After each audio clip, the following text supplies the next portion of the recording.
होंगे कामयाब, हम होंगे कामयाब, हम होंगे कामयाब एक दिन। हो मन में है विश्वास, पूरा है विश्वास, हम होंगे कामयाब एक दिन। बच्चों, आज हम लेके आए क्लास 7 कक्षा 7 गणित में, मैथ में। कक्षा 7 के बच्चे जो है मैथ में अभ्यास 1B पेज नंबर 36 पे आप देखेंगे। इससे पहले देखिए, हम ये इकाई जो चल रही है परिमेय संख्या की इकाई, तो परिमेय संख्या के बारे में हम इससे पहले आपको बता चुके हैं। परिमेय संख्या पहले आप जो है गिनने वाली संख्याएं पढ़े, 1 2 3 4 5 6, फिर उसमें जीरो शामिल किया गया, पूर्ण संख्या हो गई 0 1 2 3 4 5 6, है कि नहीं। फिर इसको देखिए आपका, फिर परिमेय संख्या किसको कहते हैं, फिर उसके बाद परिमेय ऋणात्मक संख्या है, फिर परिमेय संख्या आई, है ना। ऋण पूर्णांक आए और पूर्णांकों का समुच्चय हुआ, जैसे -1 -2 -3, है ना। पहले क्या था, प्राकृतिक संख्याएं 1 2 3 4 5 6 ऐसे, फिर जीरो शामिल किया गया, पूर्ण संख्याओं का समुच्चय बना। फिर उसमें माइनस संख्याओं को शामिल किया गया, -1 -2 -3, तो किसका समुच्चय बना, पूर्णांकों का समूह बना, पूर्णांकों का समुच्चय बना। फिर उसमें ऐसी संख्याओं को भी, जब ऐसी संख्याओं को लिया गया जिनको हम P/Q के रूप में लिख सकते हैं, P/Q के रूप में लिख सकते हैं, जहाँ P और Q दोनों पूर्णांक हैं, तो उनको कहा गया परिमेय संख्या है। माइनस, जैसे -2/3, 1/3, है कि नहीं। अच्छा, अब देखिए इसी के अंडर में ये है, इसी के अंदर में है, तो बताइए 3 परिमेय संख्या है कि नहीं। 3 भी परिमेय संख्या है, क्योंकि 3 को हम लिख सकते हैं 3/1, ऊपर भी पूर्णांक नीचे भी पूर्णांक। इस तरह 0 परिमेय संख्या है कि नहीं, 0 भी परिमेय संख्या है, 0/1 लिख सकते हैं इसको, ऊपर पूर्णांक है, देखिए नीचे पूर्णांक है। तो ये जो है, ये पीछे परिमेय संख्या के बारे में आपको बता चुके थे। परिमेय संख्या उनको कहते हैं जिनको हम P/Q के रूप में लिख सकते हैं। अच्छा, परिमेय संख्याओं के प्रगुण के बारे में भी आप देखे थे, दो प्रगुण आप पढ़े थे। समतुल्यता का प्रगुण, है ना, जैसे कोई परिमेय संख्या 2/3, उसमें अगर एक ही संख्या से ऊपर नीचे गुणा करिए तो परिमेय संख्या बदलती नहीं है। तो 2/3 जो है बराबर होगा आपका 4/3 × 6 के, ये समतुल्यता का प्रगुण। और एक आपने पढ़ा था सरलतम रूप का प्रगुण, यानी हर परिमेय संख्या को हम छोटा छोटा रूप में बदल सकते हैं, छोटे से। जैसे मान लिया आपका -6/10 है, ठीक है, तो इसको सरल कर सकते हैं, इसको कहते हैं सरलतम होने का प्रगुण। किससे कटेगा दोनों, बताइए, बड़ी से बड़ी संख्या बताइए जिससे 6 भी कट जाए 10 भी कट जाए, किससे कटेगा, 2 से। तो 2 से ऊपर भाग दीजिए, 2 से नीचे, 2 3 6, 2 5 10, ये हो गया सरलतम रूप। तो सरलतम होने का प्रगुण, तो 2 प्रगुण हमने जो है पीछे हम लोग पढ़े हैं कक्षा 7 में। फिर आपको बताए थे 2 परिमेय संख्याओं के बीच एक परिमेय संख्या कैसे ज्ञात करना, 2 पूर्णांकों के बीच एक परिमेय संख्या ज्ञात करना, फिर 2 पूर्णांकों के बीच 2 परिमेय संख्या ज्ञात करना, फिर 2 पूर्णांकों के बीच 3 परिमेय संख्या ज्ञात करना। ये सब चर्चा पीछे के वीडियोज में हम कर चुके हैं। अब देखिए, हम आते हैं अभ्यास 1B में, पेज नंबर 36 पे। प्रश्न 1, निम्नलिखित परिमेय संख्याओं को उनके सरलतम रूप में लिखिए। देखिए, किसी परिमेय संख्या को जब हम सरलतम रूप में लिखते हैं तो उसी को हम मानक रूप भी कहते हैं, और माइनस ऊपर रहना चाहिए, मतलब अंश में। जैसे देखिए क को सरलतम रूप में लिखना है, यह है -8/10। कैसे लिखेंगे, तो आप जो है इन 8 और 10 का बताइए क्या होगा, बड़ी से बड़ी संख्या बताइए जिससे 8 भी कट जाए 10 भी कट जाए, उसी को कहते हैं महत्तम समापवर्तक। तो किससे कटेगा दोनों, 8 भी कट जाए 10 भी कट जाए, किससे कटेगा, 2 से कटेगा। तो 2 से ऊपर भी काट दीजिए और 2 से नीचे, 2 से ऊपर भाग दीजिए 2 से नीचे, तो क्या हो जाएगा, 2 चौक को 8, -4 और 2 5 10, तो हो जाएगा आपका क का उत्तर हो गया -4/5। ये सरलतम रूप हो गया। अब बताइए, और 4 और 5 किससे कटेंगे, कोई संख्या बताइए जिससे 4 भी कट जाए 5 भी कट जाए, 1, खाली 1 से कटेगा, यानी 4 और 5 1 से ज्यादा कटेगा, यानी म इनका क्या है, 1 है। जब म 1 आ जाए अंश और हर का, तो उसको कहते हैं सरलतम रूप में हो गया। ये सरलतम रूप हो गया, ये आपका उत्तर हो गया। फिर देखिए आंसर हो गया। अब देखिए ख वाला कैसे करेंगे, 15/20, बस सरल करना है, काटना है बच्चों। तो बताइए, तो बड़ी बड़ी संख्या बताइए जिससे 15 भी कट जाए 20 भी कट जाए, किससे कटेगा, 5 से। तो 5 से ऊपर काट दीजिएगा, 5 से नीचे, 5 से भागे 5 लिखिएगा, भागे 5, 5 दिया 15, 3 5 को 20, 3/4 हो जाएगा। इस तरह 25/45 बताइए किससे कटेगा दोनों। तो 25 आपका जो है देखिए 5 से दोनों कट सकता है, 5 से ऊपर भाग दीजिए, 5 से नीचे, 5 5 25 5 हो जाएगा, 5 9 45 9 5/9। घ वाला बता देते हैं। घ वाला क्या आपका -14/77। कोई संख्या बताइए जिससे कि ये दोनों कट जाए, कोई पूर्णांक बताइए, या इनका म सा बताइए, किससे कटेगा दोनों, 7 से।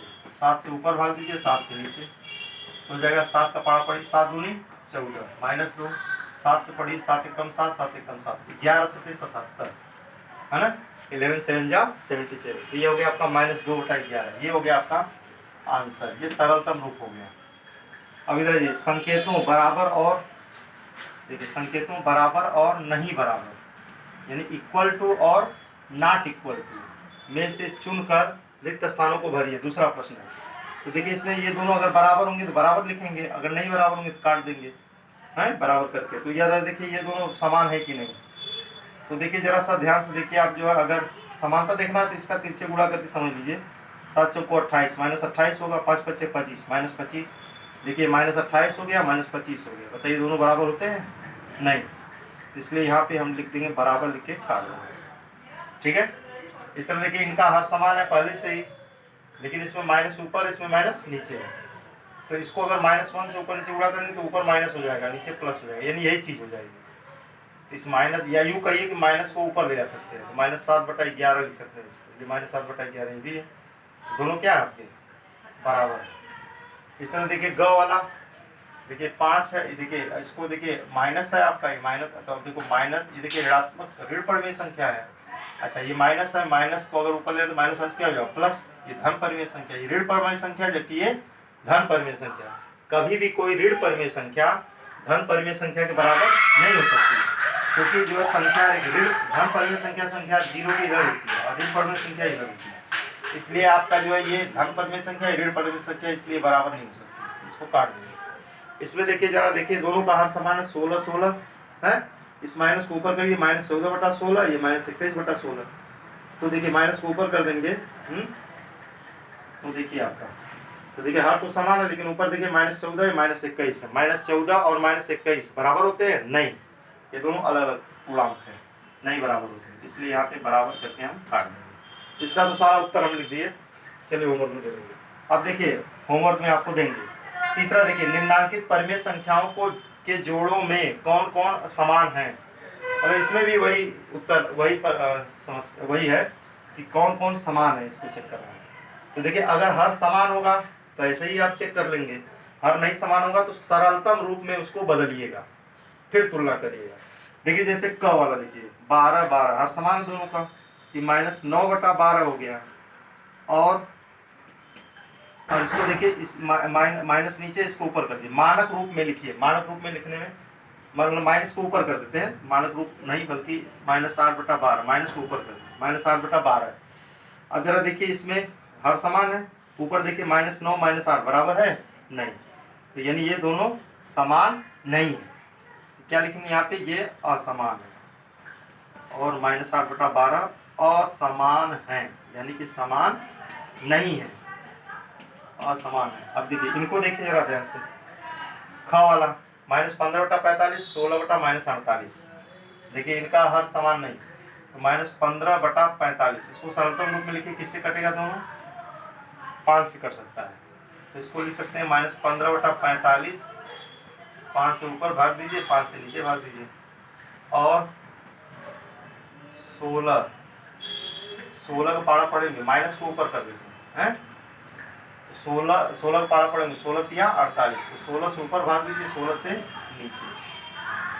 अब देखिए ये क्या हो जाएगा, 5 तिया 15, -3, और 5 से इसको भागेंगे, 15 तिया 45, या 15 से दोनों भाग हो सकता है, सीधे 15 से काट दीजिए, -15/45 है ना, ये 15 तिया 45 होता है, 15 से ऊपर भाग दीजिए, 15 से नीचे, 15 तिया 45, -3 हो जाएगा, अब 15 एकम 15, -1 हो जाएगा, 15 तिया 45, और इसमें देखिए आपका 16 एकम 16, -1 हो जाएगा, 16 तिया 48, 3, देखिए -1/3 ये भी, -1/3 ये भी, यानी ये दोनों क्या है, समान, यहाँ पे लिख देंगे हम समान हैं। ठीक है, अब इसमें देखिए आपका इसको अपने से करिएगा, माइनस को ऊपर कर दीजिएगा, 7 त्रिका 21, 1/3 हो जाएगा, -1/3, 3 त्रिका 9, -1/3, -1/3 ये भी, -1/3 ये भी आएगा, दोनों समान हो जाएंगे। इसको जरा देखिए, इसको सरलतम रूप में लिखिए, बताइए किससे कट सकता है ऊपर, पहले माइनस को ऊपर ले जाइए तो प्लस हो जाएगा, ये आपका ये हो जाएगा 8/14, ठीक है, और ये आपका 13/21। अब इसको काटिए, किससे कटेगा सरलतम रूप में, 4 से कटेगा, 4 दूनी 8, 2 से कटेगा, 2 चौको 8, 2 सत्ते 14, ये हो गया आपका 4/7, ये हो गया 13/21 है। ये देखिए कटेगा नहीं।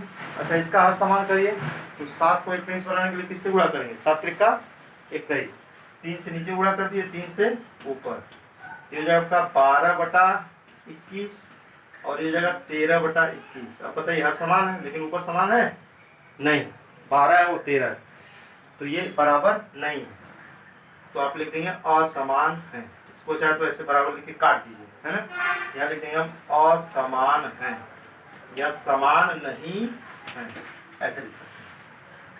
ठीक है, अब आपको होमवर्क हम दे देते हैं, कुछ सवाल हम ज़्यादातर सवाल कर दिए हैं, इसलिए होमवर्क दे देते हैं, आप लोग कर रखिएगा। होमवर्क लिख लीजिए आप जो है, इसमें आपको बराबर या नहीं बराबर भरना है ना, बराबर या नहीं बराबर भरे। पहला -4/8 -3/-6। दूसरा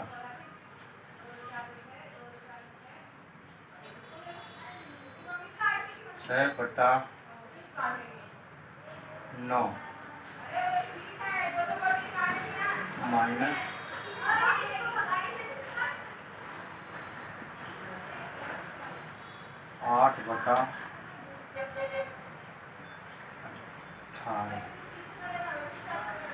ठीक, ये दोनों करके लाएगा, इसमें बराबर या नहीं बराबर करना है। इसको आप स्नैपशॉट ले लीजिए, हैं, इसको आप अपनी कॉपी में नोट कर लीजिएगा, हैं, और जो सवाल हम नहीं लगाए हैं, जैसे इसमें क और घ लगाए, ख ग दीर्घिकार रहेगा, होमवर्क। ठीक, धन्यवाद।